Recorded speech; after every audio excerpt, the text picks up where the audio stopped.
Welcome to Renel Reva vlogs. ನಾನಿವತ್ತು ರಾಜ್ಮಾ ಮಸಾಲ ಹೇಗೆ ಮಾಡೋದಂತ ತೋರಿಸ್ಕೊಡ್ತಾ ಇದ್ದೀನಿ.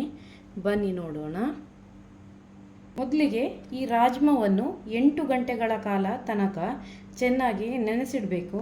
ನಂತರ 2-3 ನೀರಲ್ಲಿ ಚೆನ್ನಾಗಿ ತೊಳೆದು ಒಂದು ಕುಕ್ಕರಿಗೆ ಹಾಕಿ ಬೇಯಿಸ್ಕೊಳ್ಳೋಣ. ಈಗ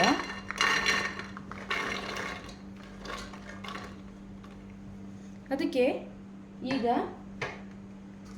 ನಾನು ಒಂದು 2 ಪಲಾವ್ ಎಲೆ ಹಾಕ್ಕೊಳ್ತಾ ಇದ್ದೇನೆ, 3 ಲವಂಗ ಹಾಕ್ಕೊಳ್ತಾ ಇದ್ದೇನೆ, 2 ಏಲಕ್ಕಿ, ಒಂದು ಸಣ್ಣ ಪೀಸ್ ಚಕ್ಕೆ, ಸಣ್ಣ ಸ್ಟಾರ್ ಅನೀಸ್, ಹಾಗೆ ಸ್ಲಿಟ್ ಮಾಡಿದಂಥ 3 ಗ್ರೀನ್ ಚಿಲ್ಲಿ ಹಾಕ್ಕೊಳ್ತಾ ಇದ್ದೇನೆ. ಈಗ ಅದಕ್ಕೆ ಸ್ವಲ್ಪ ನೀರನ್ನು ಹಾಕಿ 6 ವಿಸಿಲ್ ತೆಗಿಬೇಕು.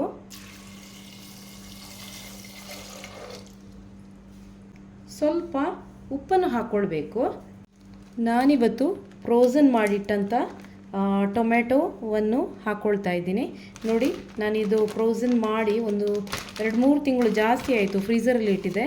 ನೋಡಿ ಎಷ್ಟು ಗಟ್ಟಿಯಾಗಿದೆ. ನೋಡಿ, ನಾನು ಇದನ್ನು ಹಾಕ್ಕೊಳ್ತಾ ಇದ್ದೇನೆ. ಒಂದು 3 ಟೊಮ್ಯಾಟೊವನ್ನು ಇದಕ್ಕೆ ಹಾಕ್ಕೊಳ್ತಾ ಇದ್ದೀನಿ.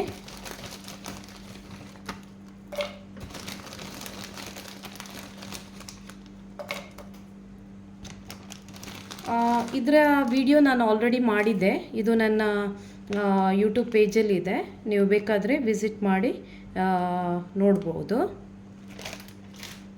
ಈಗ ಇದರ ಮುಚ್ಚಳವನ್ನು ಮುಚ್ಚಿ 6 ವಿಸಿಲನ್ನು ತೆಗೆದುಕೊಳ್ಳೋಣ.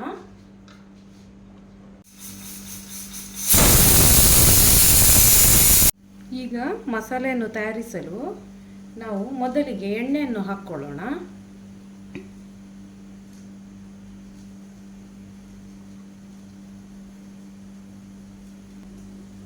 ಈಗ ಎಣ್ಣೆ ಬಿಸಿಯಾಗಿದೆ.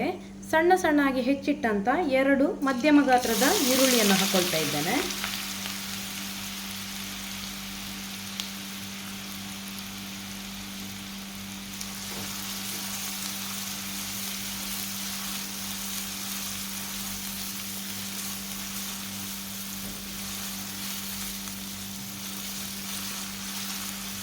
ಈರುಳ್ಳಿ ಫ್ರೈ ಆಗಿದೆ. ನಾನು 2 ಸ್ಪೂನಷ್ಟು ಕಾಶ್ಮೀರಿ ಚಿಲ್ಲಿ, 1 ಸ್ಪೂನಷ್ಟು ಕೊತ್ತಂಬರಿ ಅಥವಾ ಧನಿಯಾ ಹುಡಿ,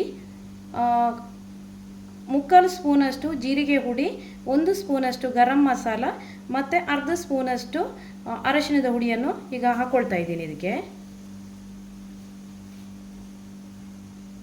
ಇದನ್ನು ಚೆನ್ನಾಗಿ ಮಿಕ್ಸ್ ಮಾಡ್ಕೊಳ್ಳೋಣ.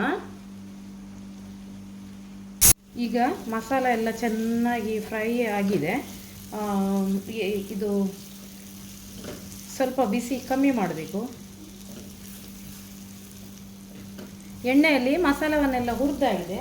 ಈಗ ಇದಕ್ಕೆ ಸ್ವಲ್ಪ ನೀರನ್ನು ಹಾಕಿ ಬಿಸಿ ಮಾಡಬೇಕು. ಇಲ್ಲಾಂದರೆ ಮಸಾಲ ಪದಾರ್ಥಗಳು ಕರೆದು ಹೋಗುತ್ತೆ. ಅದಕ್ಕೋಸ್ಕರ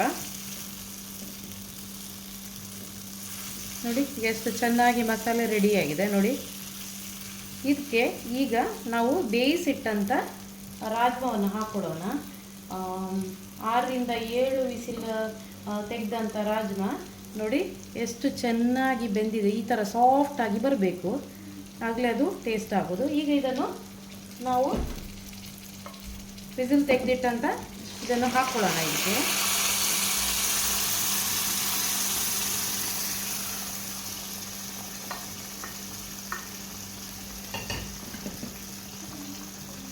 ಚೆನ್ನಾಗಿ ಮಿಕ್ಸ್ ಮಾಡ್ಕೊಳ್ಳೋಣ.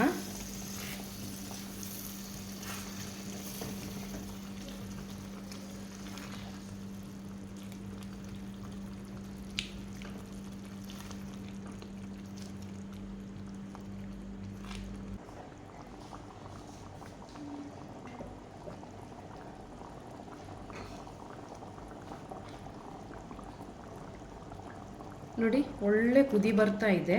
ಇದೀಗ ಗ್ರೇವಿ ರೆಡಿಯಾಗಿದೆ. ಚಪಾತಿ ಜೊತೆ, ಅನ್ನ ಜೊತೆ ಎಲ್ಲ ಇದು ತುಂಬ ಟೇಸ್ಟಿಯಾಗಿರುತ್ತೆ. ಮಾತ್ರವಲ್ಲ, ಹೆಲ್ತಿಗೆ ತುಂಬ ಒಳ್ಳೆಯದು. ಈಸಿಯಾಗಿ ಕೂಡ ಮಾಡ್ಬೋದು. ಇದು ಪ್ರೋಟೀನ್ ರಿಚ್ ಆ್ಯಂಡ್ ಒಳ್ಳೆ ಫೈಬರ್ ಕಂಟೆಂಟ್ ಕೂಡಿದೆ, ನಾರಿನಾಂಶದಿಂದ ಕೂಡಿದೆ.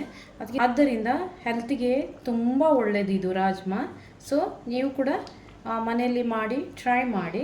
ಈ ರೆಸಿಪಿ ನಿಮಗೆ ಇಷ್ಟವಾಗಿದ್ದಲ್ಲಿ ಲೈಕ್ ಮಾಡಿ, ಶೇರ್ ಮಾಡಿ, ಕಮೆಂಟ್ ಮಾಡಿ. ನನ್ನ ಚಾನಲನ್ನು ಸಬ್ಸ್ಕ್ರೈಬ್ ಮಾಡದಿದ್ದಲ್ಲಿ ಸಬ್ಸ್ಕ್ರೈಬ್ ಮಾಡಿ. Thank you for watching.